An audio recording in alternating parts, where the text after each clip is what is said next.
I am the first love in the heart of my childhood sweetheart. On the night of my marriage to my childhood sweetheart, he choked my neck and demanded my life. He fell in love with my substitute but was reluctant to leave me. He wanted me to be the main wife and the substitute to be the concubine. The substitute, unwilling to be humiliated, left with the words, "I'm not anyone's shadow," and then turned and left. But she died tragically in an accident. Returning to the night when he proposed, 2 women serving 1 man. I yanked the engagement ring from his fingertip and put it on the hand of his half-brother, President Sean. I'm afraid you've forgotten that there's more than one son in the Sean family. I held Sean's wrist and felt the intense tremor at his pulse point. The golden rose on the cuff sparkled with light. Just like in my previous life when I was trapped at the airport in a rainstorm, I called Zachary more than a dozen times. But no one answered, so I had to call Sean to pick me up. When he rushed over in a hurry. He also wore such rose-shaped cufflinks on his cuff. And now, that man who is usually as gentle as jade and seems that nothing can easily move him. At this moment, his eyes widened slightly, and a complex and indistinguishable emotion flashed in his eyes. He didn't pull his hand away, but his earlobes quietly turned red. "Wendy, do you really know what you're doing?" The crystal lamp in the living room swayed gently overhead, splitting Zachary's livid face into fragments of light and shadow. "Sean is just the product of my father's drunken promiscuity. You want to choose a good-for-nothing who can't even be on the family tree. Unfilial son." "Shut up." A trace of obvious displeasure appeared on Timothy's peaceful face. I sneered secretly. How could I have been so infatuated with Zachary? This fool. In my previous life? Sean's mother was at least Timothy's sect and wife with a marriage certificate. Zachary said this in front of Timothy. Wasn't it like slapping his own father in the face from a distance? Timothy frowned slightly, and a trace of imperceptible hesitation flashed in his eyes. His lips were slightly pursed, as if trying his best to suppress the dissatisfaction in his heart. After a moment of silence, he finally spoke slowly, with a hint of barely concealed reluctance in his words. "Wendy, Zachary is in the wrong about this. I'll take care of that girl's matter. Let's put the engagement on hold for now." I slightly bowed to Timothy. "Timothy, hadn't so silbwa session. Sean is also your son. It doesn't matter which son of your family marries into our family for the alliance. Right? If the engagement between the two families is to continue, then I will never marry Zachary." The cold touch of the ring still remained on Sean's fingertips. He looked down at the engagement ring that originally belonged to Zachary, and his Adam's apple rolled slightly. I clearly felt that the beating of his wrist pulse suddenly accelerated, as if a dormant beast had smelled blood. "Father," I heard him suddenly speak. The young man's voice was as clear and pleasant as spring water hitting stones. "What Wendy said makes sense. The essence of the alliance is an exchange of interests. And I happen to have one more bargaining chip than my elder brother." He raised the hand on which I had put the ring. The broken dime and on his middle finger reflected little lights. "The Wendy family also needs the shipping route in Coconut Country. Right?" The cigarette in Timothy's hand slowly went out.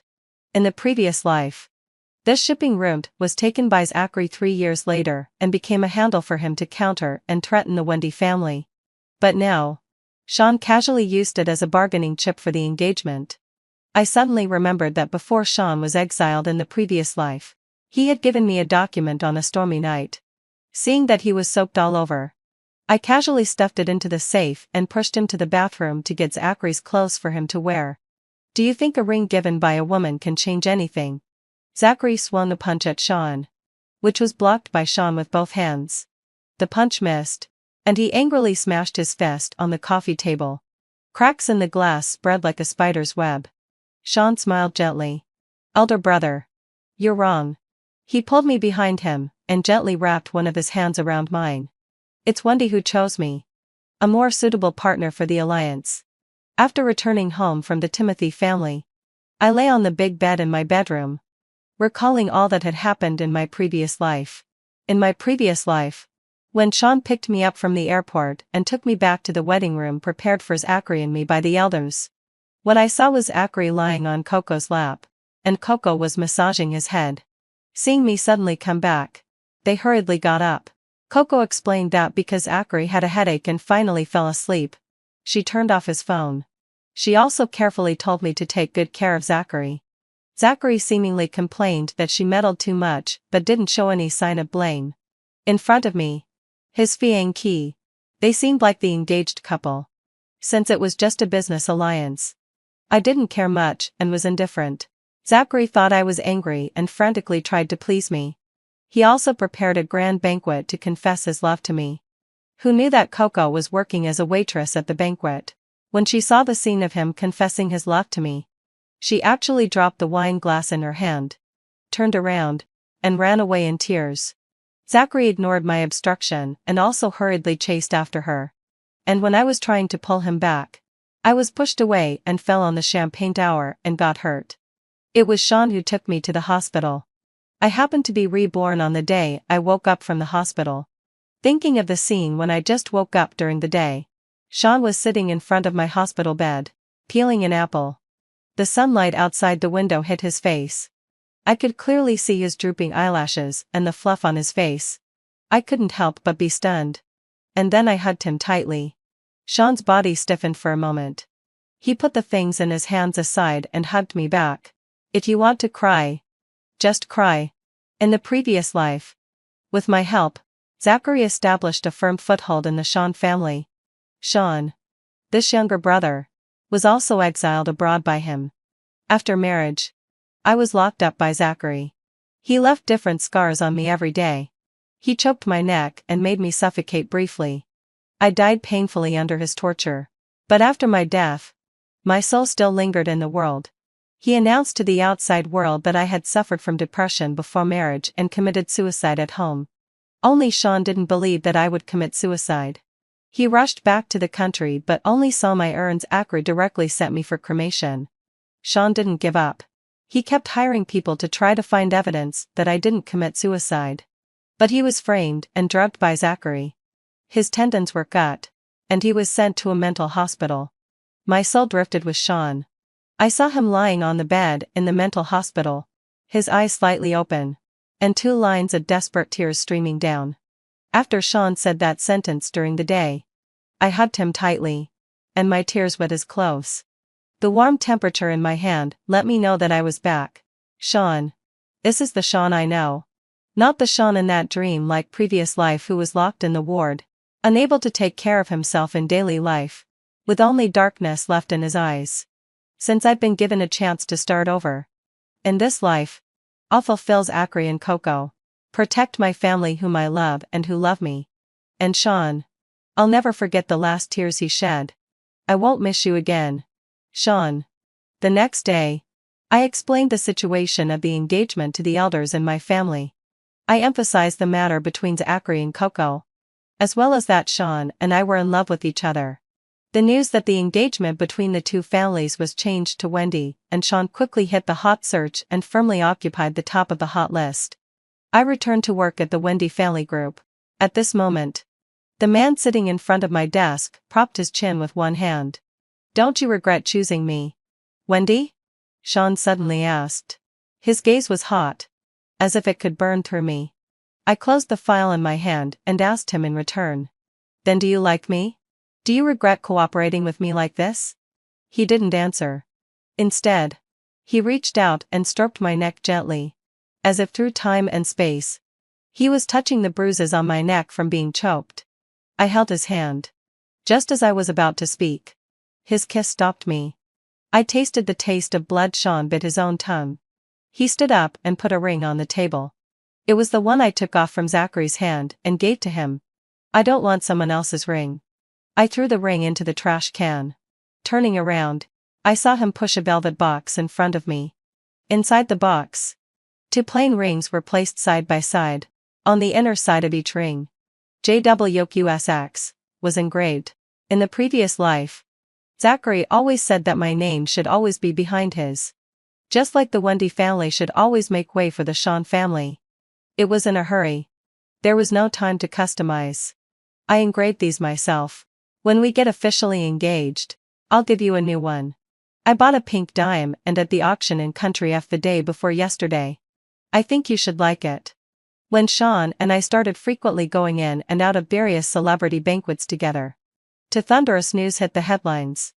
The eldest son of the Sean family is suspected of forcing his lover to have an abortion. The daughter of the Wendy family and the second son of the Sean family signed a gambling agreement on the screen. Sean was calmly answering the reporters. If the assets in my hands cannot exceed my elder brother's within 2 years, Wendy has the right to tear up the engagement at any time. What if the engagement is torn up? I'm confident that this won't happen. The camera swept over a close-up of the ring around his neck. The ring, which was made into a necklace by Sean because there was no formal engagement, had JWQSX engraved on the inner ring. I was sitting in Sean's office waiting. I had to say that Sean's chair was really comfortable. I would ask him later where he had it custom made. While I was waiting comfortably, Zachary rushed in with his eyes wide open. He laughed wildly. Do you think Sean is a good person? His usually neat shirt was now wrinkled. It was obvious that he was in such a hurry that he didn't iron it at all. His hair was also not as neatly groomed as usual. He must have had a hard time these days. Thinking of this, a hint of pleasure welled up in my heart.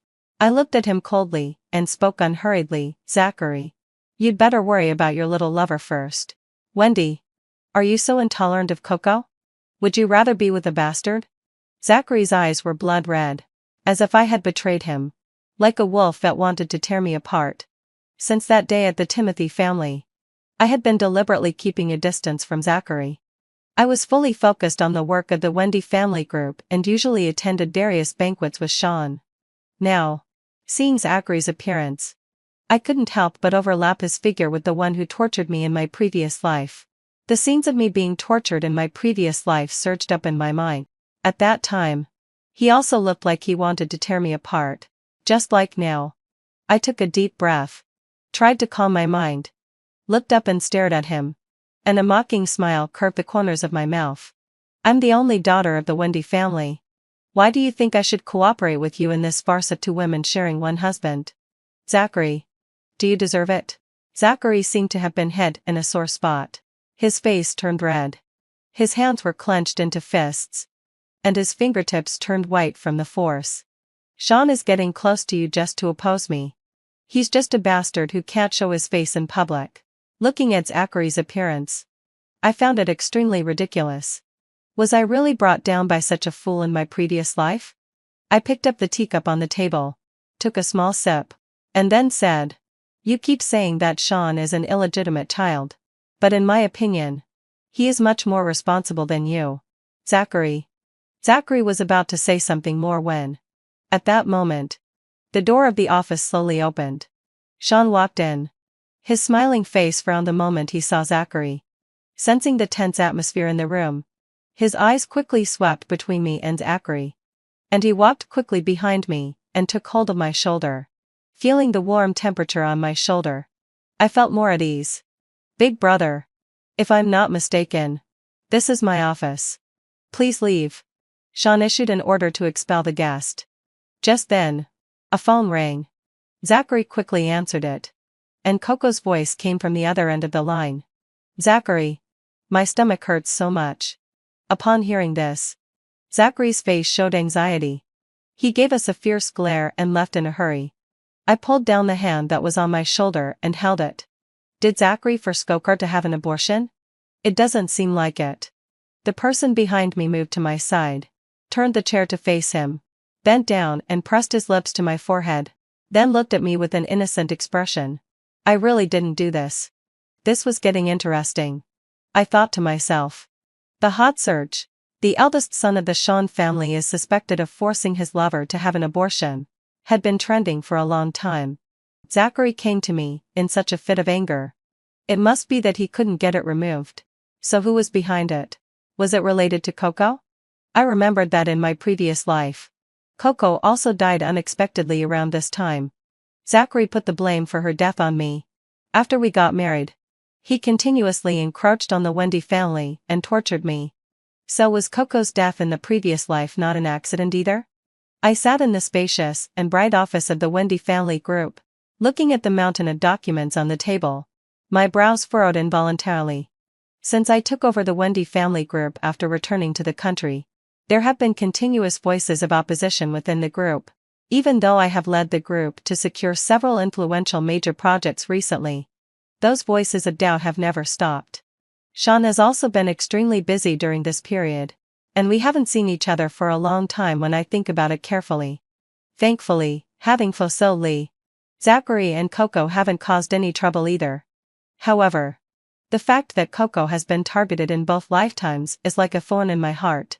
The investigation without any leads makes me restless. The painful memories of the previous life always flash through my mind like fragments, making me feel agitated. Just as I was thinking, the door of the office was suddenly knocked.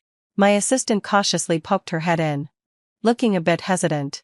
"President Wendy, a woman named Coco wants to see you." Upon hearing this, I stopped the pen in my hand, and a complex emotion welled up in my heart. It was a bit surprising that Coco came to me on her own initiative. I took a deep breath, sorted out my thoughts in my mind, and nodded to my assistant. "Let her in." My assistant didn't step back but looked troubled. "What's wrong?" I asked her. My assistant seemed not to know how to say it. Finally, "Hedin so fel riad sai." She mustered up the courage and said, "Coco said she's waiting for you at the coffee shop downstairs."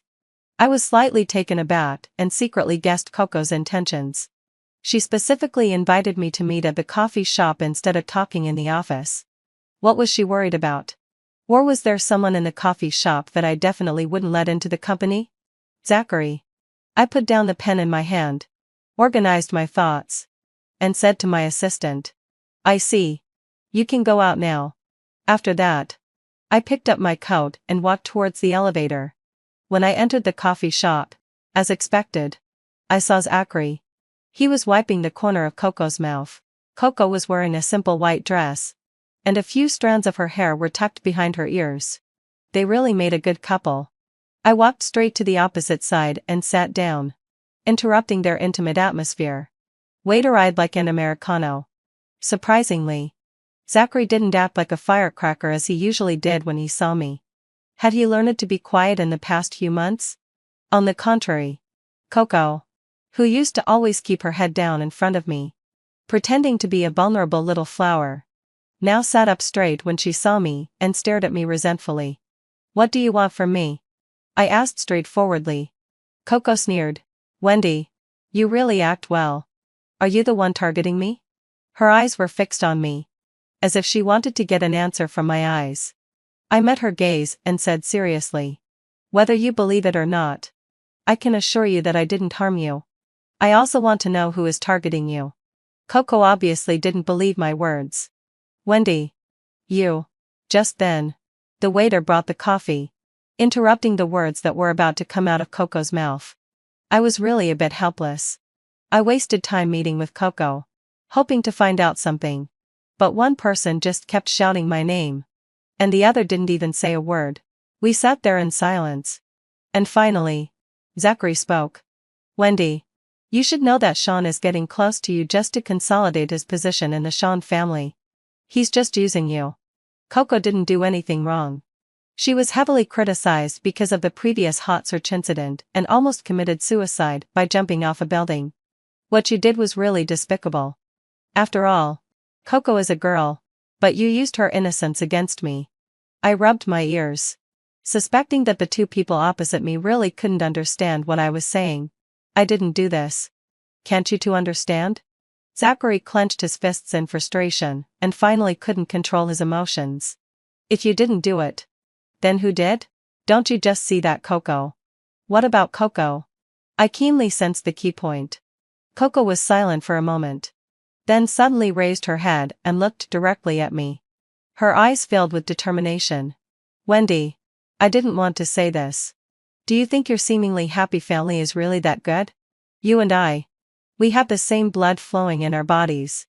When I heard these words, I was struck like by lightning, and I almost dropped the coffee cup in my hand. I didn't want to believe Coco's one-sided statement. In my impression, my parents had a stable relationship, although they got married for the sake of interests. They had never had a falling out and were well known as a model couple in the social circle. Coco continued. "I didn't believe it at first either. But this is the truth. My mother told me before she passed away. I've been looking for a chance to confirm it all these years. Until I met Zachary. He helped me get your father's hair. And I also had a paternity test done. As she spoke, she handed me a document. I opened it. And it clearly showed. It supports that Coco and the tested sample have a biological father-daughter relationship. I sat there in a daze. My mind blank. Was this kind of sensational plot in wealthy families happening to me again? Seeing that I didn't speak, Coco continued. Wendy. It was your mother who inserted herself into the relationship between my mother and your father. Why should you be able to enjoy the life of a wealthy young lady in peace while I was struggling because I was worried about not being able to pay off my debts? She became more and more excited as she spoke. Why isn't it you who is targeting me? The records that Zachary found clearly show that it was the doing of the Wendy family. I didn't even go back to the Wendy family to compete with you for the family property. Why do you act so high and mighty, and show your innocence after targeting me? I told Coco that I would find out the truth about this matter. But no matter what the reason was, it was a fact that she had interfered in my original engagement with Zachary. And it was also a fact that Zachary was delusional enough to want to have both. Each thing should be dealt with separately. And I won't forgive Zachary for everything he has done because of this. I actually should thank Coco for bringing me such a big surprise. No wonder the detective I hired hadn't given me any news for so long. It turned out that I was using the connections of the Wendy family.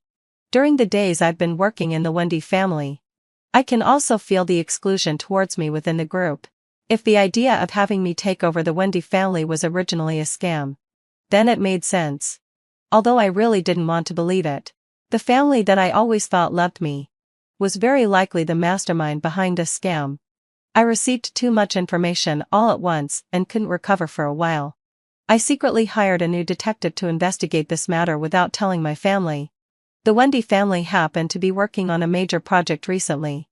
I was so busy shuttling between the company and the factory every day that I was extremely exhausted when I got home. But I was startled by Sean, who was sitting on the carpet blowing balloons when I entered the door. Sean was obviously stunned too. He probably didn't expect me to come back so early today. I perked up and asked him what he was doing. Sean put down the balloon in his hand, stood in front of me, and replied with an extremely standard knightly salute. Welcome home, my princess. I looked at the flowers that had been arranged all over the room and the balloons that were about to be finished. And I was at a loss for words for a moment. Seeing that I didn't react, Sean scratched his head shyly. The internet says that girls like these things. I thought I'd give you a surprise since we haven't seen each other for a long time. I suddenly looked up and blocked his lips. Sean hugged me in disbelief and pressed me against the cabinet in the entrance hall. He took back the initiative. And I could only hold on to his neck tightly to maintain my balance. My tears flowed involuntarily. And the emotions that I had held back for so long finally had an outlet. I once thought that after being reborn, I would definitely be able to live a better life. I wanted to step on those who had let me down in the previous life, but reality always played tricks on me. The private detective I hired again was indeed capable. He not only confirmed that what Coco said was true, but also found out that the hot search incident was indeed the doing of the Wendy family. I was like a blind person groping around in the dark a while ago, searching everywhere without any leads. It turned out that everyone around me was hiding the truth from me. My mother, who always smiled at me and praised me everywhere in my eyes. And my father, who was always kind and agreed to everything I asked for. Their images in my heart became blurred and strange. Sean noticed that I was in a bad mood and gently patted my back, allowing my tears to soak his shirt. If you don't like it, I won't do it next time. Okay? I buried my head deeply in his neck and said in a muffled voice, I like it. Sean was very sensible and didn't ask me what had happened. He just paid great attention to whether I finished every meal properly. Every time it was time for a meal, I would receive his relentless reminders. Sometimes, he would still, just like now, blatantly enter my office with a lunchbox. Is President Sean particularly idle these days? I asked helplessly. Looking at the person sitting across from the desk, Sean wore his usual gentle smile on his face. He carefully arranged the lunch boxes in his hands one by one. Not bad. With Wendy as a living advertisement, Things are going very smoothly for me. Even though I was facing difficulties in the Wendy family. As far as the outside world was concerned, the reputation of the alliance between the daughter of the Wendy family and the Sean family was indeed useful. Sean himself was also a capable person. In the previous life, it was just that the marriage between me and Zachary had already been a foregone conclusion. He didn't compete for anything. Instead, Zachary took advantage of the situation. If you need any technical support, you can contact him. Sean handed me a business card. I took a closer look and found that it was the executive CEO of Huasheng Group. My eyes widened slightly, filled with shock and surprise. Recently, the project that our company was working on had encountered a thorny problem. The competitor of the Wendy family had a firm grip on the current new generation of key resources. At that time, due to internal chaos in the Wendy family, we missed the opportunity a certain shareholder Arageli inserted his relatives into the project execution department. When we needed him to work, we couldn't find him. Moreover, he was bragging everywhere about how big a project he was in charge of. As a result, the project resources were secretly stolen by the rival company. Coincidentally, having fulfilled my obsession, Huasheng Group had a technology that was highly compatible with the needs of our project. If we could negotiate for Huasheng to provide technical support, I would be confident of winning the project. However, the president of Huasheng had always been mysterious, just relying on the public delivery channels. Our messages had always disappeared without a trace. I had some connections with the executive CEO of Huasheng when I was in Country M. He is also quite interested in projects in this direction. Sean explained. Thank you so much, Sean. You're really my lucky star. The crisis of the project was resolved, thanks to the contact provided by Sean. I successfully obtained the technical support from Huasheng. I began to thoroughly investigate the personnel within the Wendy family. I was really quite annoyed because a personnel mistake almost caused the company to suffer heavy losses. At the same time, I was also looking into the affairs within the Wendy family. It happened to be a family gathering of the Wendy family. I pretended to be nonchalant and attended it. My eyes swept over the faces of everyone present, trying to catch a hint of something unusual. During the meal, my father and mother still showed great care for me. However, I detected a trace of nervousness hidden in them. After the food on the dining table was removed, the relatives of the Wendy family left one by one. I sighed at the back of my little aunt as she left, the girl that Zachary found back then. Upon closer inspection, does bear some resemblance to my little aunt. It was indeed true. Especially when my little aunt wore a white shirt to the gathering. For a moment, I seemed to see Coco. The atmosphere in the living room instantly froze. My mother forced a laugh and asked me if I was tired, while my father avoided my gaze. My heart tightened, realizing that I had touched on something crucial. Dad. Mom. I know everything about Coco. I tried my best to make my voice sound calm, but the slight tremor in my tone still revealed my emotions.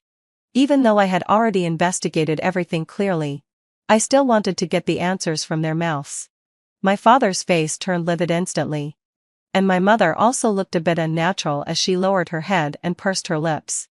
After a long while, my father let out a long sigh and began to speak slowly. Wendy, this matter is a long story. We were also forced into it. My father told me a very long story. Probably, my father did have a relationship with Coco's mother at that time. Later, both families didn't support it. So my father complied with the wishes of his family and had a business-arranged marriage with my mother and got married quickly.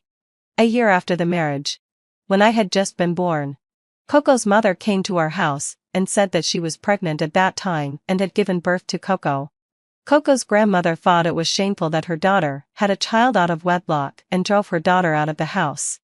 When she heard that my father was already married, she didn't dare to come with a big belly. However, she couldn't bear to part with the little life in her belly. So she gave birth to the child alone. But it was really difficult for her to raise the child by herself, so she came to our house at that time to ask for some living expenses. My father felt guilty, but since he already had a family, he gave her a card and regularly transferred money into it. Back then, your father did have a relationship with Coco's mother. Later, Both families didn't support it. So your father followed the family's wishes and had a business marriage alliance with your mother and got married quickly. A year after the marriage, when you were just born, Coco's mother came to our door and said that she was pregnant and had given birth to Coco. Coco's grandmother thought it was shameful for her daughter to have a child out of wedlock. So she drove her daughter out of the house. When she heard that your father was already married, she didn't dare to come with a big belly. But she couldn't bear to part with the little life in her belly. So she gave birth to the child alone. However, it was really difficult for her to raise the child by herself. So she came to our door at that time to ask for some living expenses. Your father felt guilty. But since he already had a family, he gave her a card and made regular payments into it. Since that's the case, Coco's mother is indeed a poor soul. But why would the Wendy family be involved in the matters related to Coco? I was very puzzled about this. In the previous life, Coco died in a car accident unexpectedly. In this life, Coco is deeply involved in the abortion scandal. What kind of secrets are hidden behind all this? My father let out another long sigh, his face full of weariness and regret. Wendy, some things are not as simple as you think. You are a kind and good child. And you have all the responsibilities that a noble lady from a prestigious family should have for the company. You are also a qualified businesswoman. Therefore, even though I wanted to compensate Coco, I never had the idea of making her the daughter of the Wendy family. But Coco was not satisfied. She stubbornly believed that you had taken everything from her. She secretly laid out plans within the Wendy family, trying to seize the property of the Wendy family. She deliberately got close to Zachary. Unexpectedly, Zachary fell into her trap and tried to create incidents to plunge the Wendy family into a public opinion crisis. The elders in the family noticed her intentions and tried to stop her. But unexpectedly, the situation got more and more out of control. I sat there quietly, feeling mixed emotions in my heart. I had thought that Coco was just a daughter flower clinging to Zachary. I didn't expect that all of us were her pawns.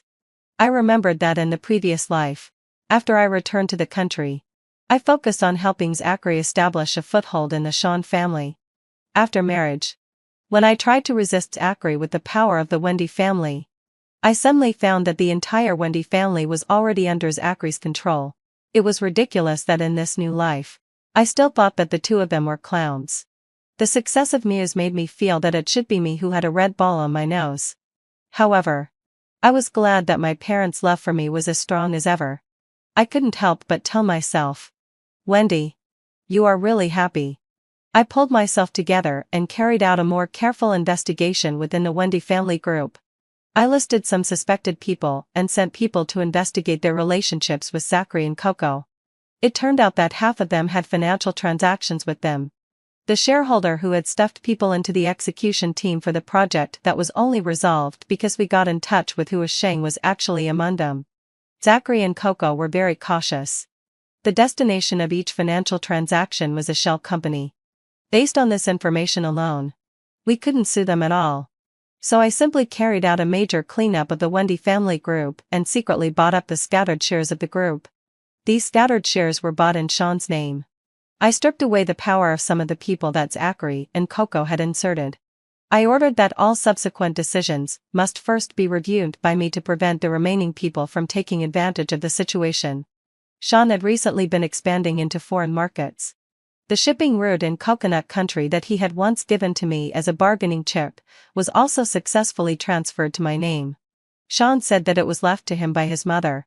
During the spring festival, Sean put a green jade bracelet on my hand. This was also a relic left by his mother. And he said that it was for his future daughter-in-law. I raised my eyebrows and teased him for being so confident. He just replied, "Of course." Zachary and Coco were like time bombs. And I didn't dare to relax for a moment. I arrived at the company on time as usual to deal with business. But I felt that the atmosphere in the company today was particularly strange. When my new assistant Summer saw me arrive at the company, she quickly took out her phone and showed me the trending searches. Explosive. The powerful family in the wealthy circle covers the sky. And an innocent woman is brutally persecuted, the eldest young master of the Sean family. There has never been any act of infidelity. I stared at the trending searches on the phone screen. My brows furrowed. And my heart rate suddenly increased. What on earth is going on? I looked at Summer. And my voice involuntarily rose a little. Summer said anxiously, "President Wendy. I heard that these trending searches suddenly spread at 4 o'clock in the morning. The public relations department is in a complete mess." I took a deep breath, knowing that Zachary and Coco's plan had begun. I quickly opened the trending searches and saw that the Wendy family was described as a powerful and overbearing wealthy family that bullied others. And the so-called innocent woman was obviously Coco at a glance. The article also vaguely mentioned that the message on the trending search list before, which said that the eldest young master of the Sean family forced his lover to have an abortion, was actually pushed up by the Wendy family. It also attached a series of Coco's concurrent inspection reports, all of which showed that her body was normal, and there were no symptoms of pregnancy. And the other trending search was Zachary's attempt to whitewash himself. Zachary's Weibo account posted a message late at night, saying that he had never had an affair during our engagement period. On the day when I asked for the cancellation of the engagement, he was still holding a banquet for me to confess his love. He also implied that I had an earlier secret relationship with Sean and attached the proof that Sean and I had studied at the same institution in Country M. I couldn't help but be surprised. Sean, it turned out that Hesh was in the same school and major as me. Yet I didn't know it at all. Sean actually studied at the same school and in the same major as me. And I didn't know it at all. There were many such trending searches, all of which were throwing all the blame on the Wendy family. There were a lot of criticisms towards the Wendy family group on the internet. Many business partners quickly called. Thanks to the good reputation that the Wendy family group had built up over the years, I assured them with great confidence that the Wendy family group would definitely not be as described in the trending searches. We would resolve the public opinion crisis within 3 days. Otherwise, we would take the initiative to terminate the cooperation. After communicating with many business partners, I went to the public relations department. There was a lot of noise in the public relations department, and the employees were extremely busy. As soon as I entered, the public relations director came up to me, looking anxious. "President Wendy, this public opinion crisis is too serious. There are overwhelming negative comments on the internet. We have already issued a statement, but the effect is minimal." I looked at the constantly refreshing negative comments on the screen and gritted my teeth. First, reduce the public relations efforts and let them spread a bit more. Contact the major media. The Wendy family will hold a media conference at 2 o'clock tomorrow afternoon. The public relations director was still a bit hesitant, but I had already turned around and left. The high heels made a clear clicking sound on the marble floor. I want everyone to see clearly how these accusations were thrown at us. Back in the office, I contacted Sean to ask about the progress of buying the scattered shares. Sean said that he had already acquired 8 of the scattered shares, and also sent an encrypted file. After opening it, it was the transaction records of 11 banks. He found from the equity transactions of the Wendy family group that a lot of funds had flowed to an offshore company. Coco's so-called hidden offshore company was like a fish exposed to the sun and dying in the transfer records of the credit in Country R. I simply printed out these records together with the previously found transaction records of the shell company and quickly went to the police station to file a case. 77 I made the final adjustments to my emerald earrings in front of the vanity mirror. The gold chains hanging from the earrings swayed against my neck, sending a faint chill. Sean had sent these over last night, saying they matched his mother's heirloom bracelet. In my Bluetooth earphones, the sound of paper flipping came through. He always tuned these devices to sound like a lover's whisper in the ear. The trending topic has been up for a whole day and is getting more and more intense. Then he chuckled. His voice teemed with static as he teased with a smile. "They say you're having an affair with your fiancé's younger brother. Sister-in-law." My fingertips slid across the scrolling insults on my phone, and I smiled at the reflection of the figure in a suit that appeared in the mirror. "You were the one with ulterior motives from the very beginning, weren't you, little brother?" "President Wendy, the police have confirmed that they're ready to close in." My assistant trotted over and handed me a tablet. The official document on the screen shone brightly. I took one last look at the text message Coco had sent me last night. "Wendy, it's all about to end. It really should end," I thought. The storm she had stirred up was finally coming to a close. And I was already prepared to expose her and Zachary's conspiracy to the world at the press conference. The moment the spotlight turned on, the dazzling white light enveloped the entire stage. I fixed the Bluetooth earpiece in my ear, stood tall, and stepped onto the stage with steady and firm strides, each step precise and forceful. The heels of my shoes collided with the steps, making a clear clicking sound. Sitting at the lectern, I nodded slightly, swept my gaze over the cameras in the audience, and slowly began to speak. Thank you all for coming to this press conference of the Wendy family. To ensure a smooth process, if you have any questions, please wait until the QA session later, and I will answer them one by one. At the same time, the official document that had just been released and the surveillance screenshots of Zachary's transactions with people at the underground bank exploded on the big screen behind me. The surveillance was so clear that you could even make out the watch on his wrist, which was the one Zachary had bought at an auction. I gently clicked the remote control in my hand, and the paternity test between Coco and my father instantly appeared on the big screen. Immediately, a bank statement showing my father's regular payments to Coco's mother's bank card over the years was displayed. The accounts were clearly listed one by one. I raised my eyes and said firmly to the countless media cameras, "This Coco has been crying out about her difficult life. In fact, she does have some connection with our Wendy family. Coco's mother once had a relationship with my father, but it didn't work out. Later, my father married my mother. After he learned that there was a daughter living outside, out of the sense of responsibility, he also regularly transferred $2 million to Coco's mother's account every year as child support. These bank statements are proof." After I finished speaking, I manipulated the remote control again, and the previous trending topics about Coco emerged one by one. I don't deny that the Wendy family was involved in promoting some of the initial trending topics about Coco, but the content we purchased was related to the change of the group's marriage alliance, as Zachary met a mysterious woman at night. However, topics such as Zachary's lover and abortion, which were highly inflammatory, were fanned by another IP. After investigation, the IP address was associated with a studio under our Wendy family, and the person in charge of this studio had had multiple financial transactions with Zachary and Coco. In the audience, the camera shutters of the reporters clicked non-stop. My fingertips nimbly touched the control panel, and the big screen kept switching, presenting a series of carefully collected ironclad evidence one by one. Among them, a method wa sai. The most eye-catching was a set of high-definition photos. In the photos, Zachary and Coco had intimate interactions, without any scruples during the period of my engagement with Zachary. They kissed on the street, stared affectionately at each other in a high-end restaurant, and strolled hand in hand in a private garden.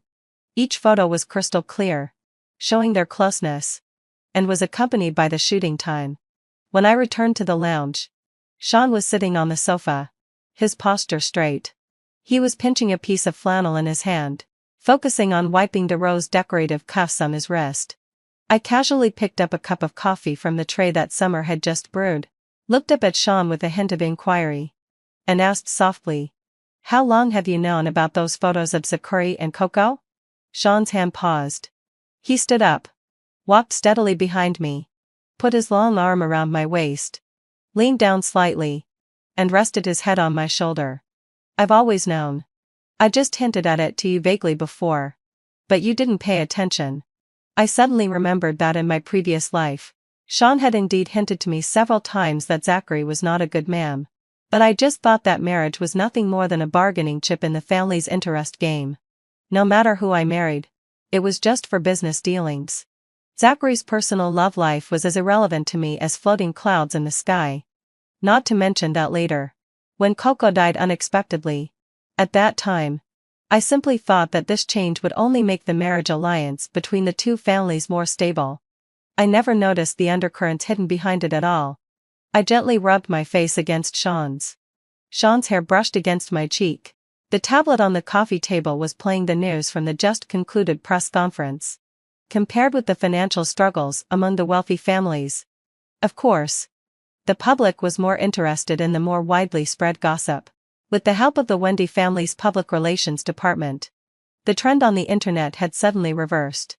Zachary and Coco had been investigated by the police when they were planting spies within the Wendy family.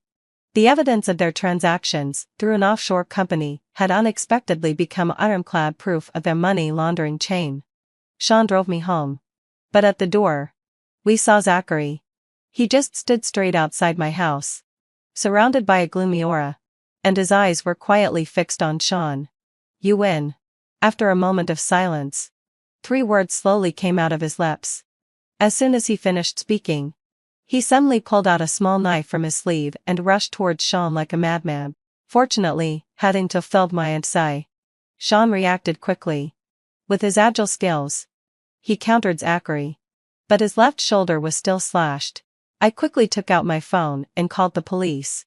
The police arrived soon and took Zachary away, putting an end to this farce.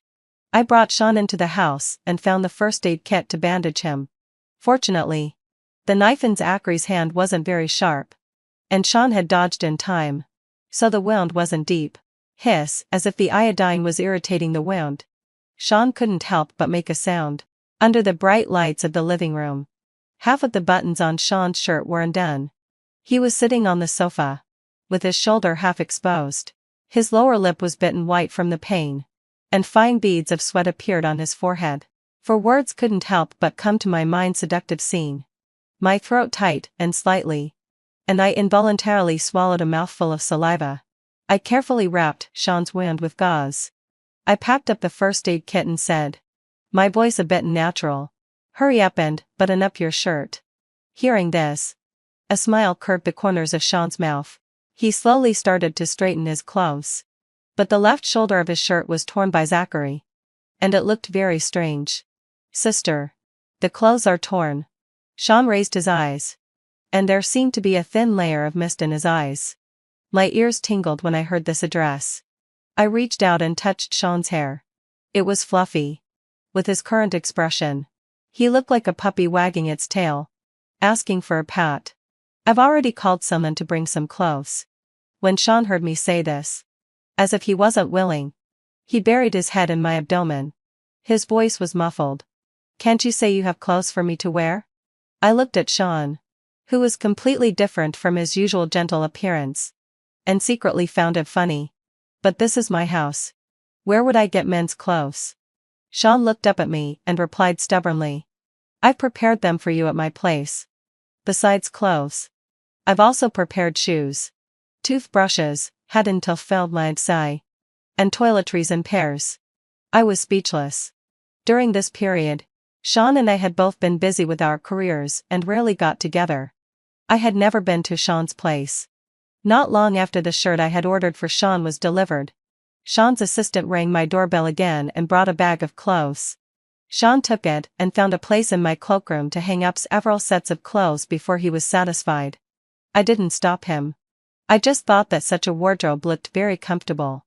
The stock of the Wendy family group had rebounded, and the projects with various partners were also proceeding smoothly. After Zachary was investigated, Timothy had no choice but to hand over the entire Sean family to Sean for management. "Aren't your father and Timothy against us sending Zachary in like this?" I asked Sean. "He doesn't care." Sean's voice was calm, as if he was stating an unimportant fact.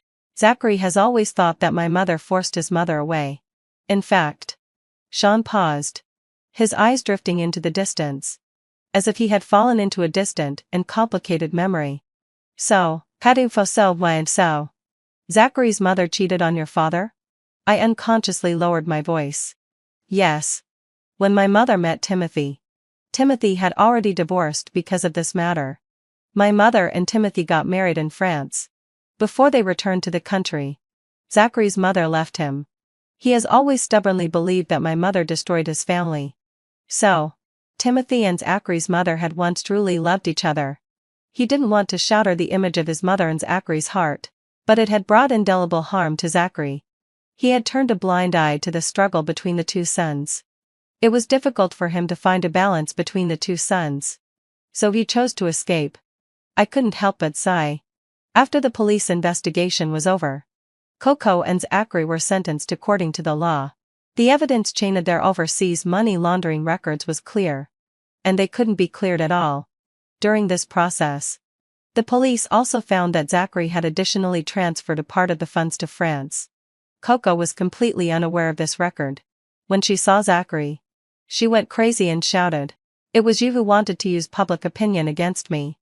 We agreed that we would each get half of the Wendy family's company. Zachary, you even lied to me. The former partners in interest finally turned against each other. I also pieced together the truth about Coco's death in my previous life. There was no interference from others. No matter what, Coco was still the daughter of my father by blood. He wouldn't specifically hire someone to harm her.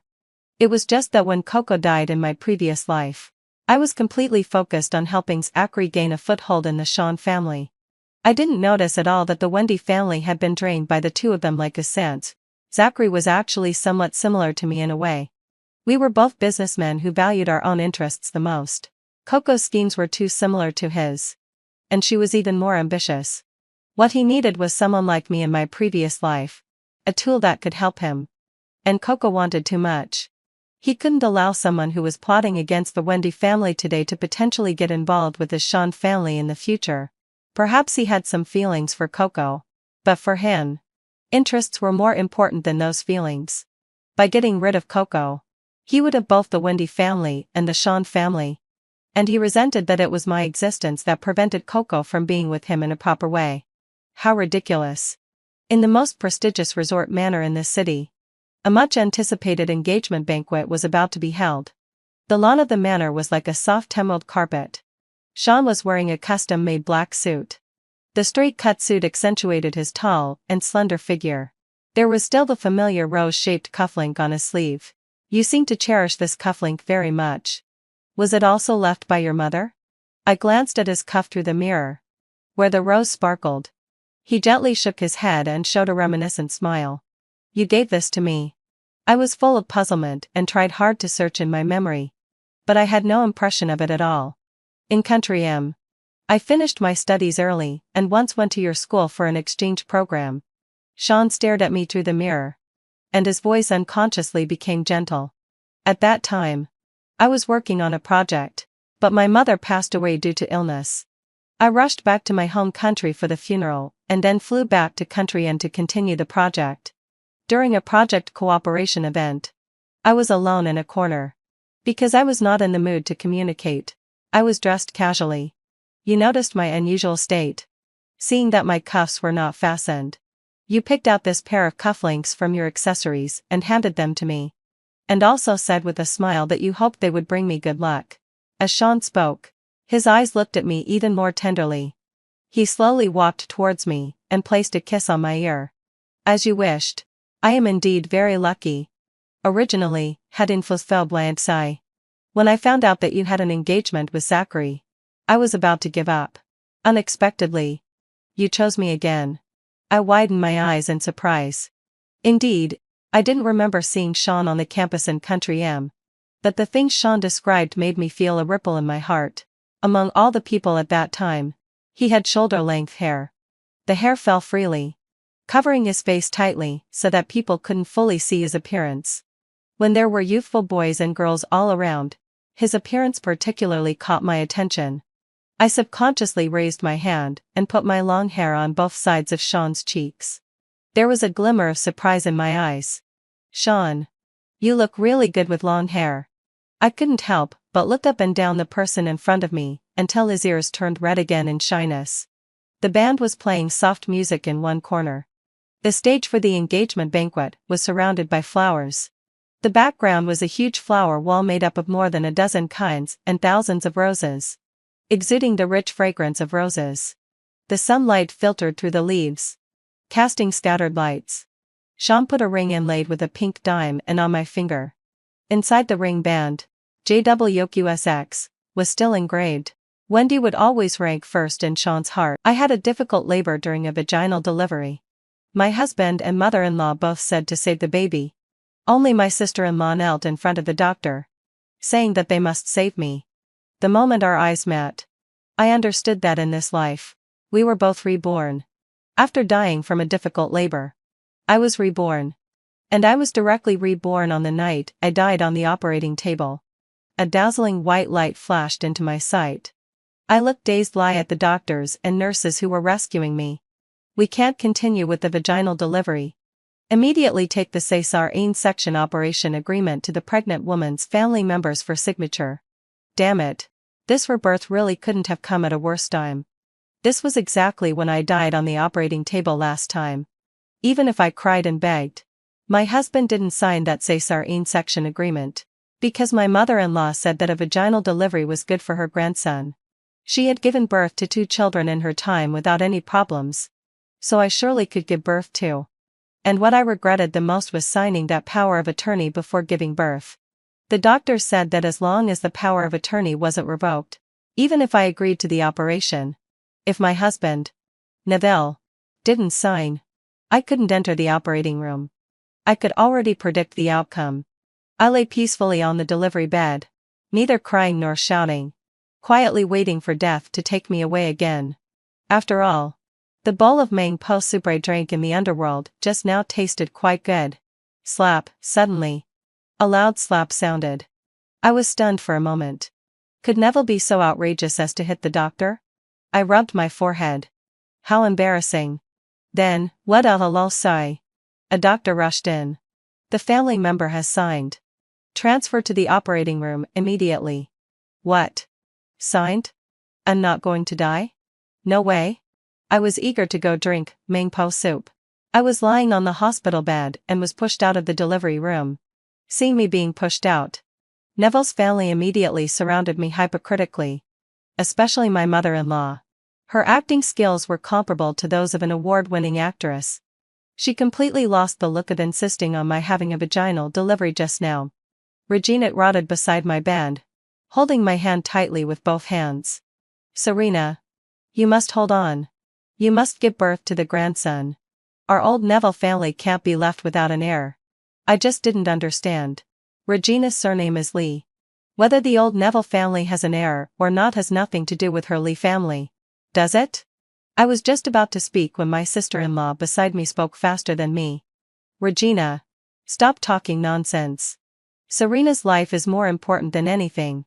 At this moment, I widened my eyes, looking at Luna, who said these words. Since when did Luna dare to call my mother-in-law by her first name? And she was actually speaking up for me? Wasn't she the mama's girl who could only hide in Regina's arms and cry while making false accusations that I was having an affair? I shifted my gaze to Neville. At this moment, his cheeks were swollen, and his expression was complicated. Could that slap just now be from Luna on Neville's face? For a moment, I couldn't quite understand the current situation. Forget it. I'd better give birth to the baby in my belly first.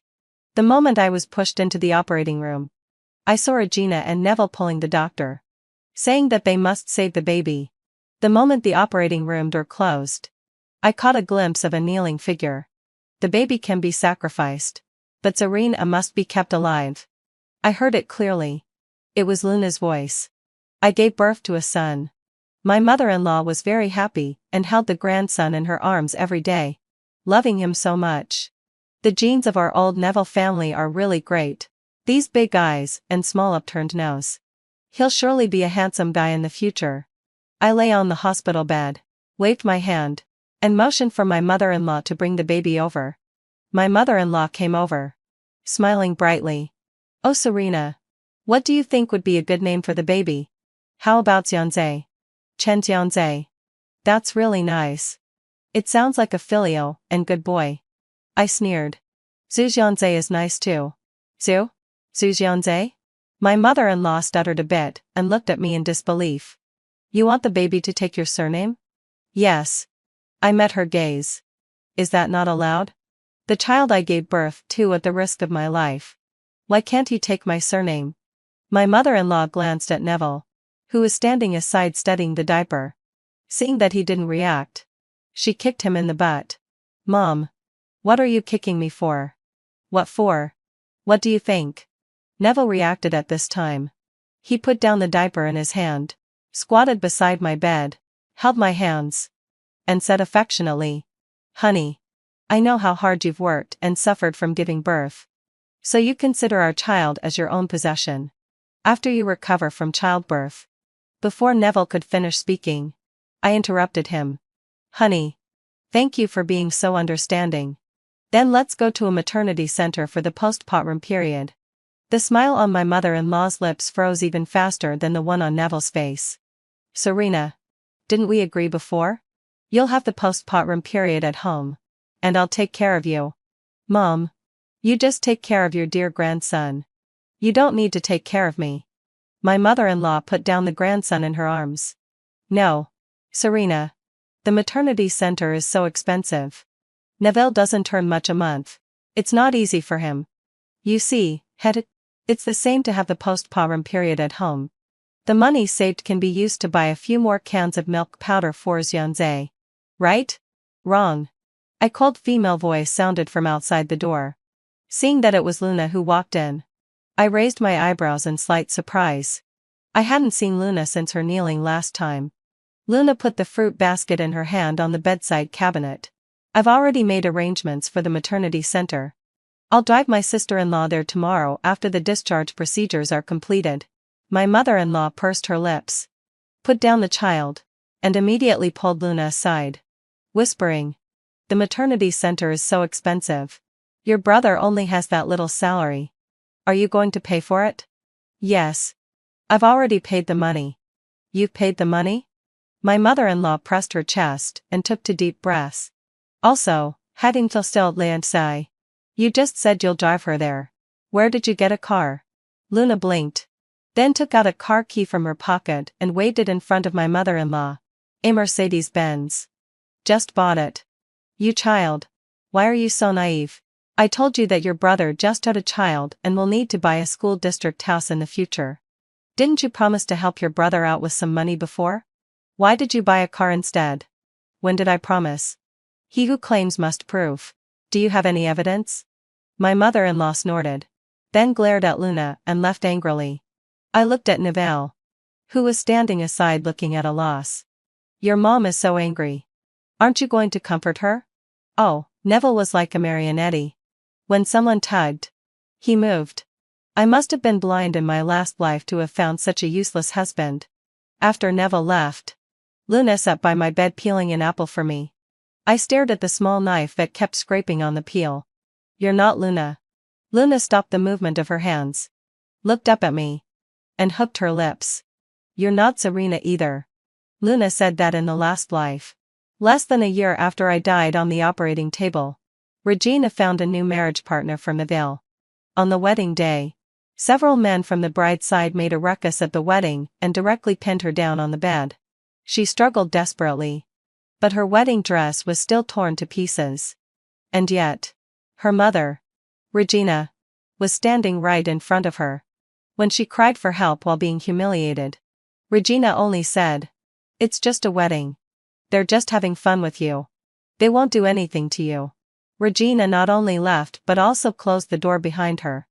After being humiliated by 3 men in turn, Luna was in despair and jumped off the top floor of the hotel in the middle of the night. I reached out and patted her on the shoulder. She should have known long ago that Regina was this kind of person. The kind who only loved her son. So all the things you did before were to anger Regina? Luna shook her head with a smile. I was reborn earlier than you. Do you know why I hated you in the last life? Because Regina said that you gave me laxatives on the day of my interview. I remembered. Luna had an interview 3 years ago with a big foreign company. I was genuinely happy for her that day and got up early to make her a bowl of noodles with 2 eggs. I thought it was strange at that time. Luna, who was chatting and laughing with me in the morning, came back in the afternoon and slapped me twice. And from that day on, the feud between us, sister-in-law and sister-in-law, was settled.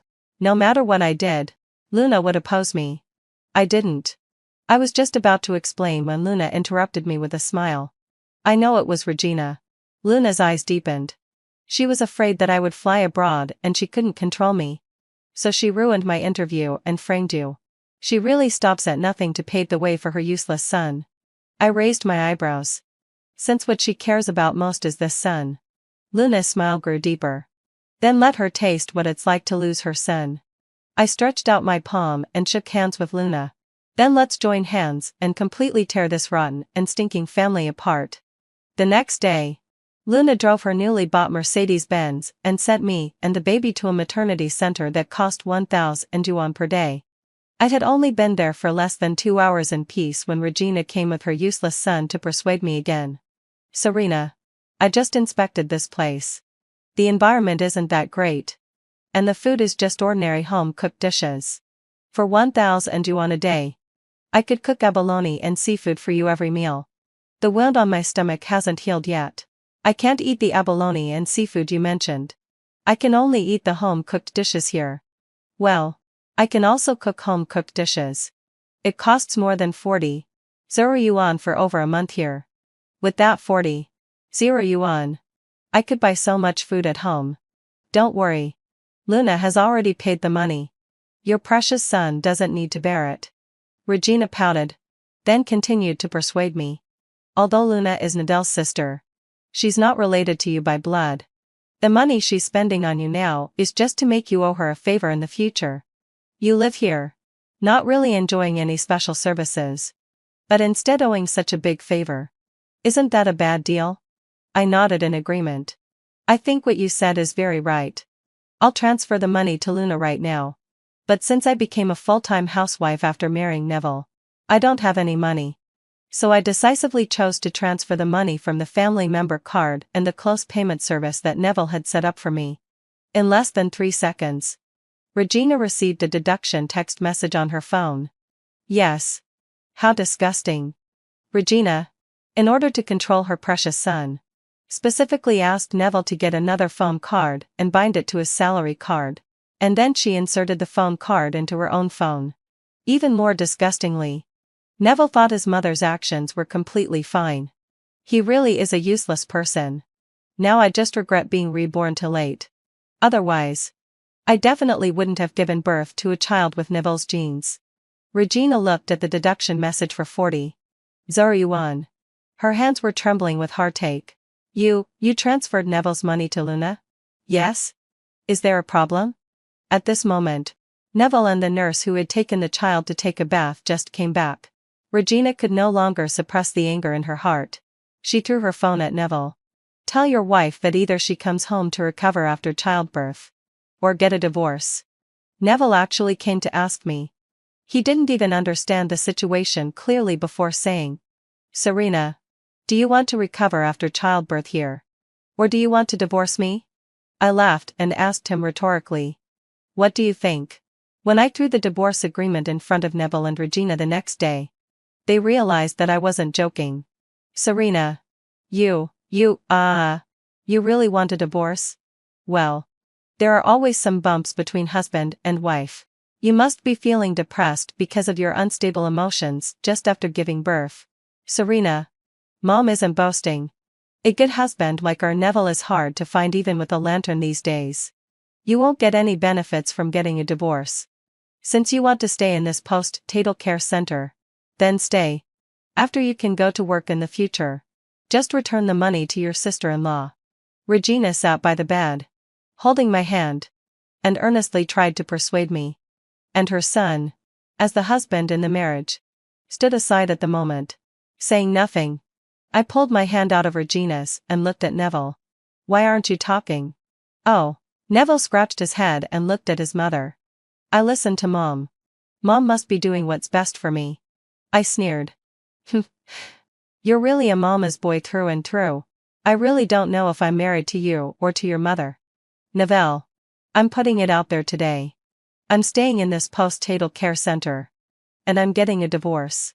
Only a mother who has walked through the gates of hell can understand how disappointed I am in the man who is supposed to be the breadwinner of the family. Seeing that I wasn't swayed, my mother-in-law's attitude changed 180 degrees immediately. Serena, if you really have to get a divorce, fine. Return the 180 yuan bet Russell gift that our family gave when we got you as a daughter-in-law. Also, you can leave. But my grandson must stay. Regina only mentioned the 180 yuan that Russell gift they gave. Why didn't she say a word about my 360 yuan dowry? In the end, all 540 0 yuan was spent on the decoration. Regina. Don't you know where the 180,000 yuan bat raffle gift you gave went? Did I take it? Did it go to me?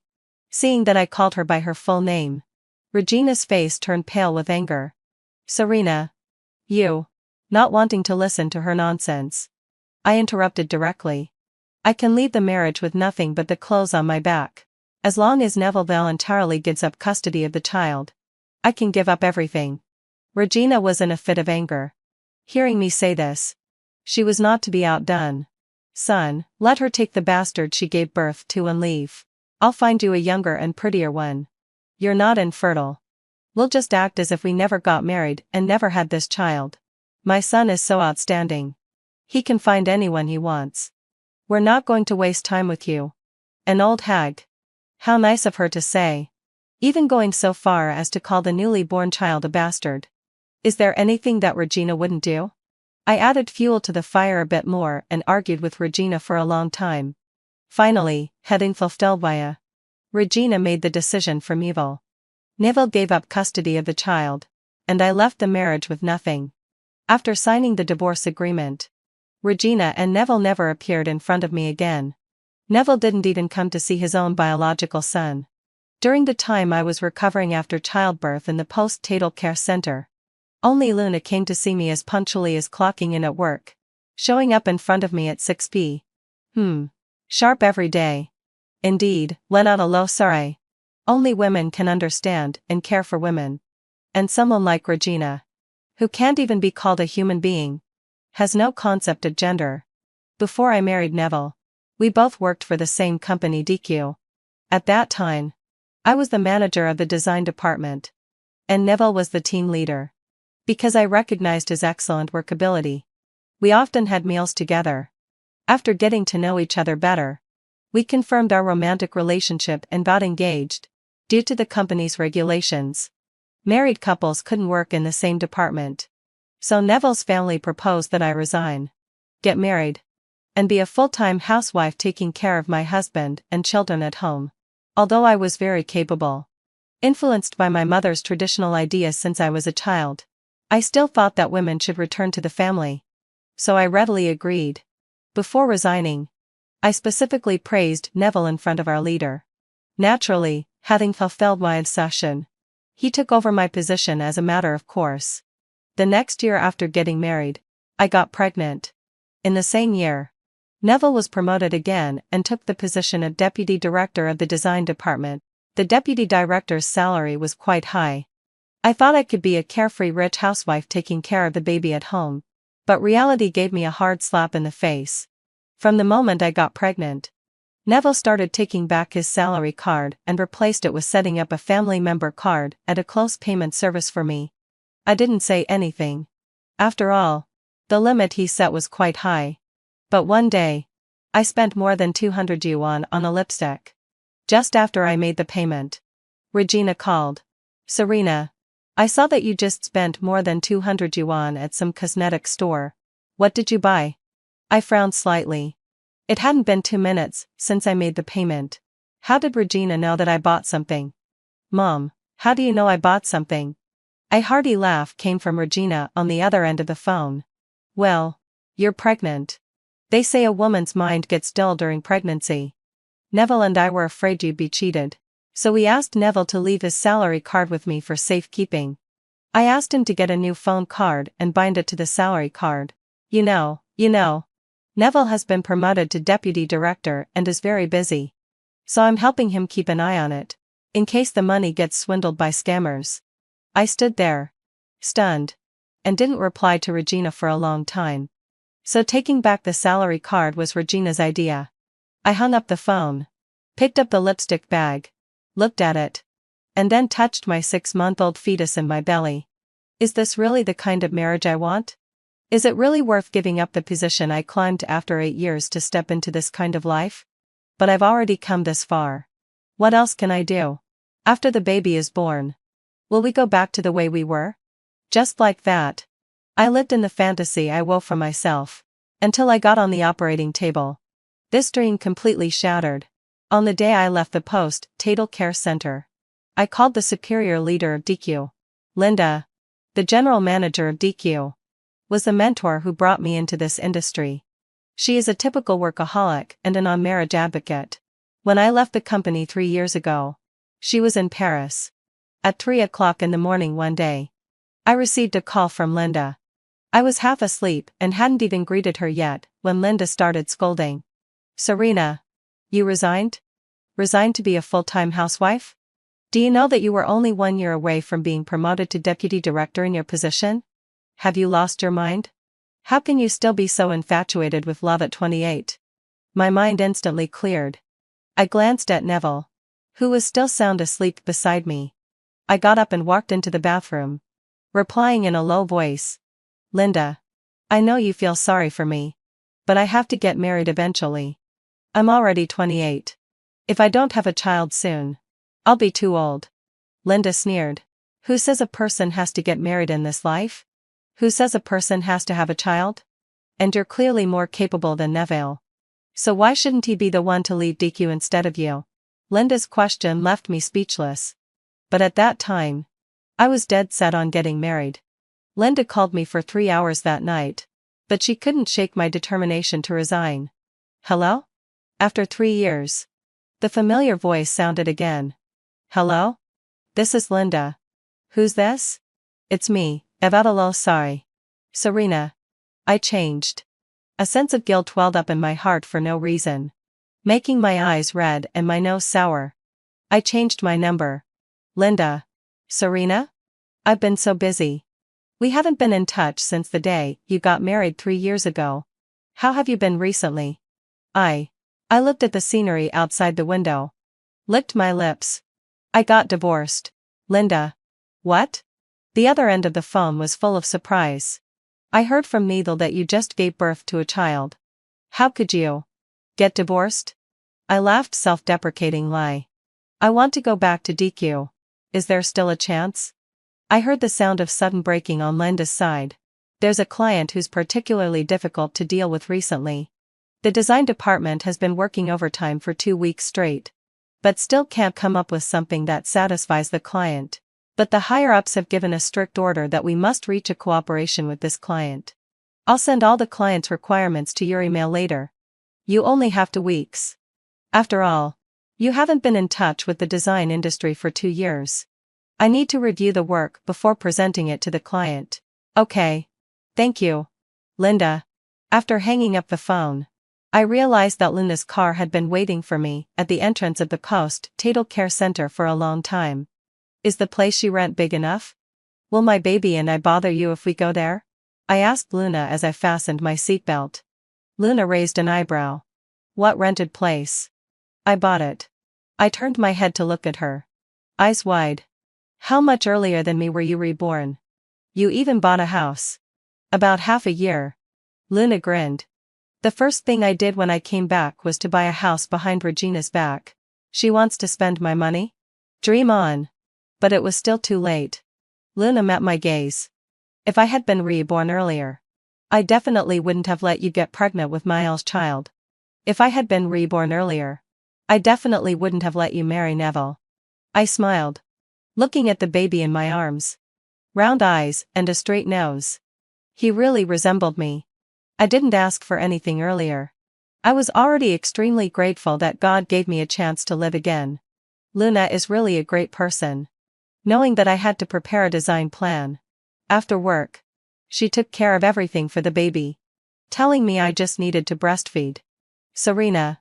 The baby is hungry. Luna, wearing slippers, rushed to the study with the baby in her arms for me to breastfeed. I stopped what I was doing and lifted my clothes to feed the baby. Luna, would you be the baby's godmother? When you have a girl in the future, let her be with Suzanne. I'll surely be the best mother-in-law in the world. Luna glanced at me, thought for 2 seconds, and replied, no. I was a bit surprised. Luna reached out and flicked my forehead. Are you really getting stupid during pregnancy? My child and yours would be close relatives. They can't get married. Oh right. I realized it and then couldn't stop laughing. Luna laughed along with me. I thought, if it hadn't been for the misunderstanding created by Regina, I think my relationship with Luna would have been like this long ago. After 2 weeks of hard work, I finally finished the design plan. The moment I sent the plan to Linda's email, my hands were shaking. Because I knew very well that this was my only chance to step on Neville. After submitting the plan, I couldn't sleep at night. When I finally managed to fall asleep, the first thing I did when I woke up was to check my phone. Fortunately, heading facility. God doesn't let down anyone who works hard. Linda told me that my design plan was good and asked me to go to DQ the next day to attend a meeting with the client. I was so excited that I prepared the battle clothes for the next day the night before. In the meeting room on the 13th floor of the DQ building. I arrived 10 minutes early and sat next to Linda's seat, twirling a pen with my head down. Click. The door of the meeting room was pushed open and the people attending the meeting walked in. Man. Serena? I didn't even need to look up to know it was Neville's voice. Are you here to see me? He walked towards me quickly, looking a bit flustered as if he was afraid I'd cause trouble here. No, I'm here for the meeting. I replied without even raising my eyelids. Neville smiled awkwardly. Under the eyes of everyone. He bent down and whispered in my ear. Serena, are you suffering from postpartum depression? You left DQ 3 years ago. I raised my hand and used my index finger to push against his suit jacket, pushing him back to keep a proper distance from me. Deputy Director Luna. Do we know each other well? You're talking so close to me. Neville was stunned for a second, still smiling as he said in a low voice. Serena. What are you talking about? I have an important meeting today. Be good. Let's talk in private later. I looked up at the door of the meeting room, and the coldness in my eyes gradually spread. I have nothing to talk to you about. Then, what out? I stood up, changed my expression in an instant, and greeted the client with a big smile. Mr. Lee, Mr. Bye. Linda. You're here. Mr. Lee, a nine-line, who was walking in front, stared at me for a few seconds. Who are you? Mr.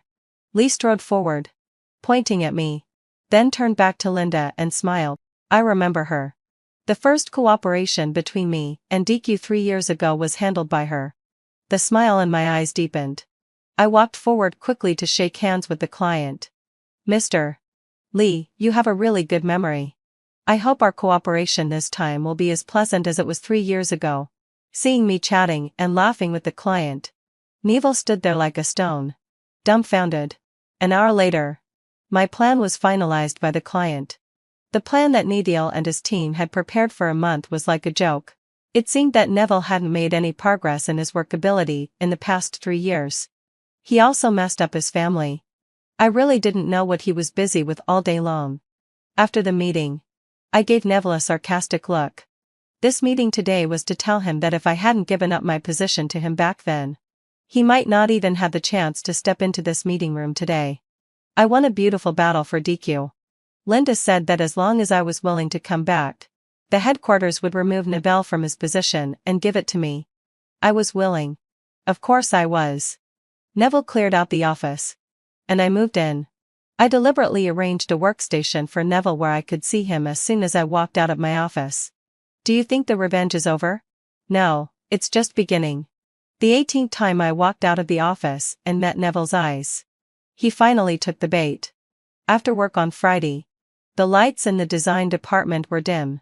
Only Neville and I were working overtime. There was a knock on the door.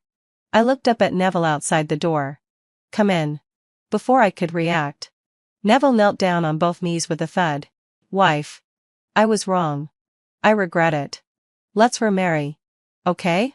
I raised my eyebrows, looking at Neville on his knees.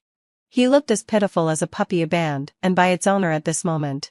But I didn't feel any pity in my heart. I stood up, walked in front of Neville, and squatted down. I reached out and patted his shoulder, pretending to be distressed. Neville, do you know how miserable I've been these days? My fingertips moved up from his shoulder, and my palm was close to Neville's side face. But there's nothing I can do. Your mom insisted on breaking us up, on breaking up our family. Neville was a bit moved.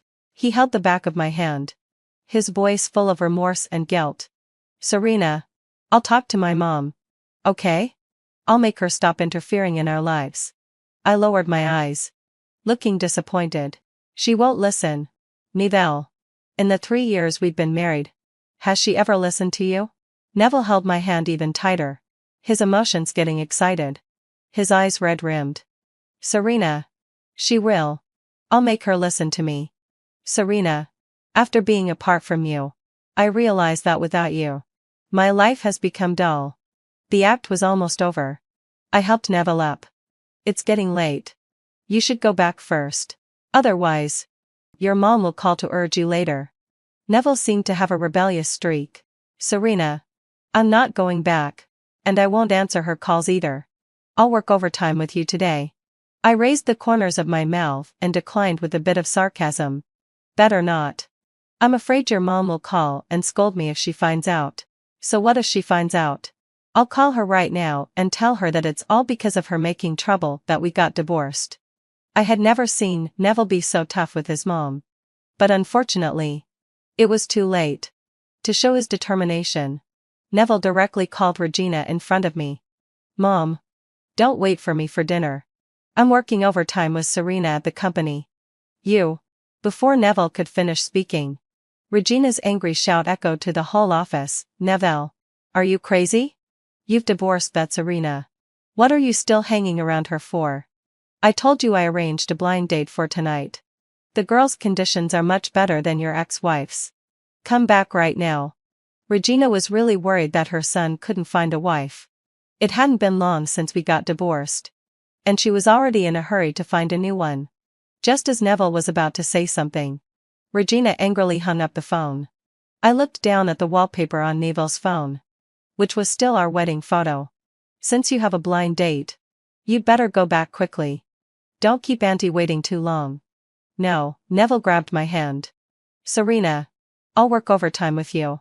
I didn't say anything.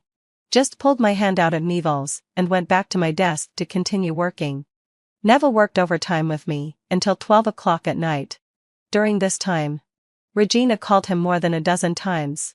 But he didn't answer any of them. In the elevator after overtime, Neville pressed the button for the basement floor. Where do you live? I'll drive you home. I drove my car today. But based on my years of experience with Regina, I guessed she must be waiting for Neville at the gated DQ. So I decided to take Neville's car home. When the car drove out of the underground garage and past the gated DQ, Regina's figure indeed appeared. She rushed towards Neville's car angrily. Neville. Your mom is here. Don't open the door. I'm afraid she'll hit me. I softened my tone a bit, with a hint of fear in my voice. Neville, who had stopped the car, was obviously stunned for a moment. I could tell that Neville was about to get out of the car to pick his mom up. Serena. It's so late. And my mom is alone. Neville. I don't think you've really thought it through. Do you really want to remarry me? I was wrong about you. I'll leave. After I said that, I reached out to press the door opening button in the car. Click before the door opened. I heard the sound of Neville locking the car door. Serena. I really want to remarry you. He turned his head and said to me very seriously. At this moment, Regina was already standing outside the passenger window, pounding on the window beside me like crazy. She was extremely forceful. Her face twisted, like a wife catching her husband cheating. I gave Regina a provocative smile through the window, then turned to look at Neville and said softly, Neville. Your mom is so scary. Can you take me home quickly? I had always been a strong woman figure in front of Neville. This sudden show of weakness shocked him a bit. And at the same time, he felt a bit secretly happy. Okay. Okay. He gave Regina a deep look, then stepped on the gas pedal and drove away.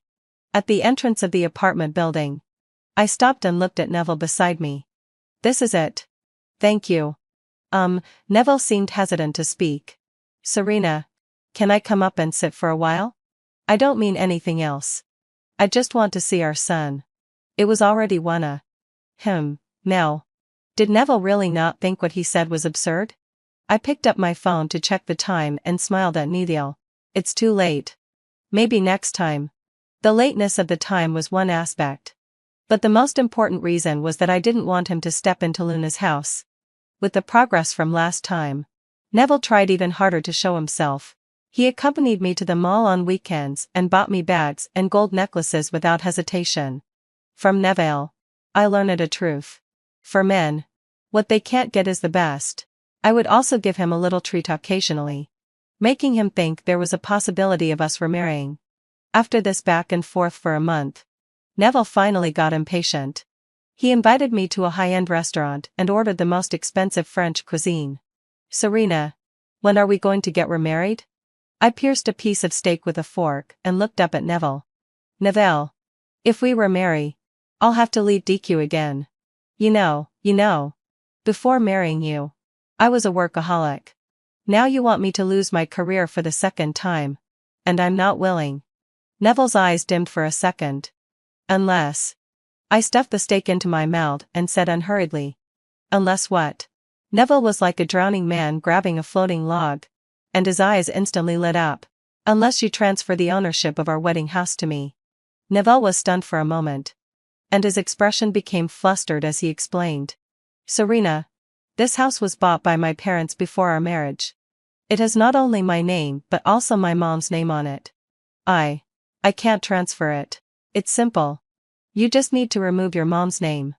Having been in Shanghai for so many years, although I had a high salary, I had a family that drained my resources. Out of a sense of repaying their upbringing, I kept giving money to my family. So much so that after working for so many years, I still couldn't afford to buy a house for myself.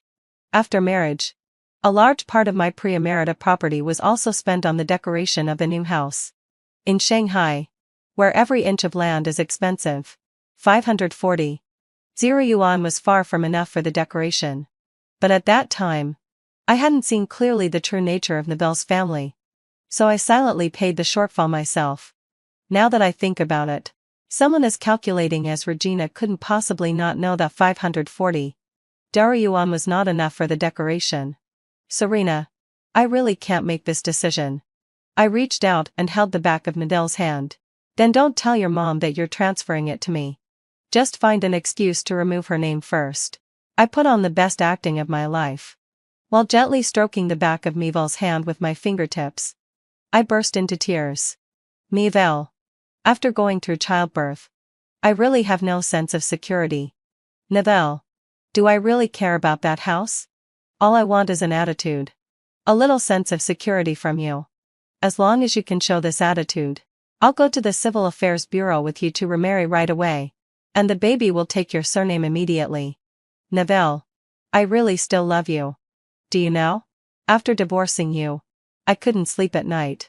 But every time I think that I almost died on the operating table, I can't help but think about myself. What if something like this happens again if we remarry? Neville, I just want to get a guarantee for myself and our baby. After I finished speaking, I saw the pity in Neville's eyes. His lips trembled slightly, and he turned his hand to hold my palm.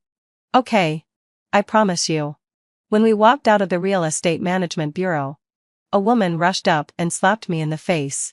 Before I could clearly see who she was, Neville protected me behind him. Mom, what are you doing? Why are you hitting Serena? Realizing it was Regina, I covered my face and hid behind Neville with a wronged look. Regina was furious, pointing at my nose. She cursed. I think you've been bewitched by this slut. You gave the house to her. Where will your dad and I live when we get old? Neville quickly grabbed his mother's hand, which was flailing towards me. Mom, Serena wouldn't leave you and Dad with no place to live. We'll go get the marriage certificate this afternoon. And then change the baby's household registration back. We'll still be a family. Having the house in Serena's hands is a guarantee for her and the child. Regina's anger couldn't be calmed down by Neville's few words. She kept cursing and struggling to rush towards me but was held back by Neville. From the perspective of passers-by, she looked like a clown. I wiped the tears on my cheeks and whispered behind Neville. Neville, you should calm down Auntie's emotions first. I'm a little scared like this. I'll go back to Fidzionze. We'll talk later. Okay. Serena. We'll talk later. Don't let her go. Don't give her the house. Neville. If you give her the house, I'll cut off our mother-son relationship. Mom. Don't say that. Don't call me Mom. I don't have a son like you. The argument between Regina and Neville gradually faded away, and I got into Luna's car at the corner of the street. Luna turned her head to look at my face.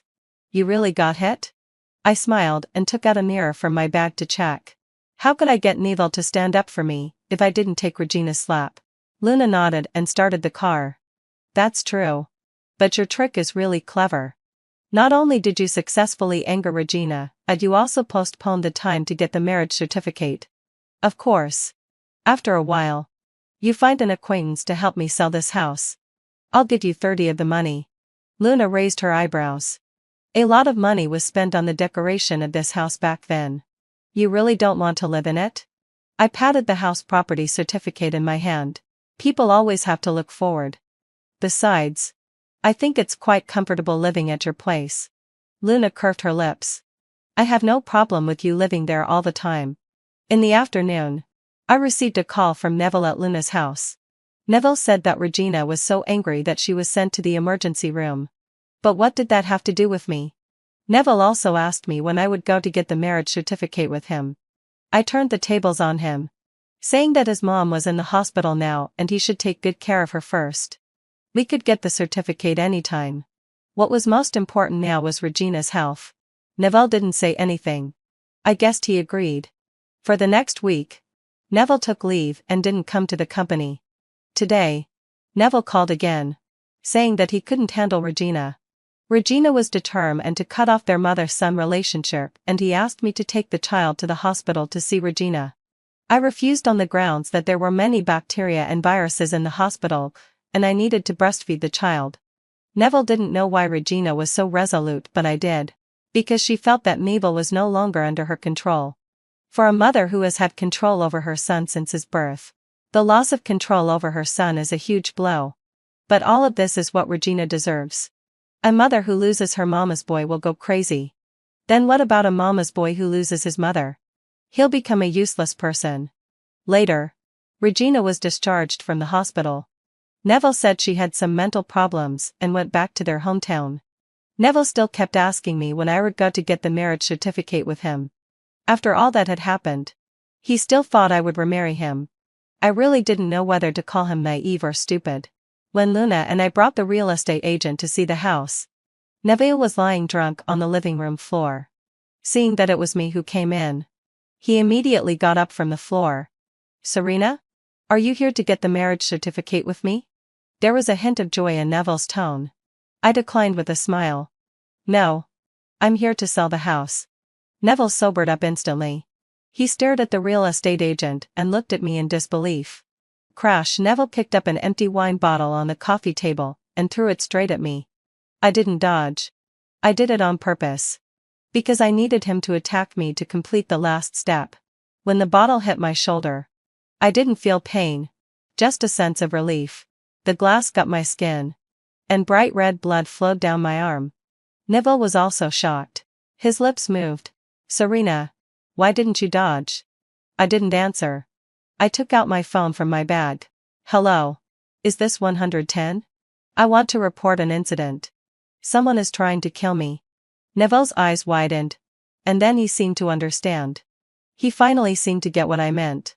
When the police arrived, he was kneeling on the ground, crying his heart out. Why? Serena? Why won't you give me another chance? I covered my injured arm and sneered. From the moment he let me almost die on the operating table, there was no chance left. In the past few months, I recorded every word Neville said when he pleaded with me to remarry. After selling the house, I reported Neville's continuous workplace harassment and his act of hitting me after divorce to the company headquarters. The company fired Neville on the grounds of his personal conduct problems. That day, I received another strange call. Serena, please forgive me. I really know I was wrong this time. I really can't sleep at night now. I scoffed. Can't sleep at night? Then go find a night job. After hanging up the phone, I took out the phone card and threw it into the trash can. 10 years later, I took Linda's position. A little girl came to the design department for an internship. We met by chance in the bathroom one day. She smiled and asked me, Sister Serena, You're always of the company. Doesn't your husband have any objections? I patted her on the shoulder and smiled. I don't have a husband. I just had a baby through artificial insemination.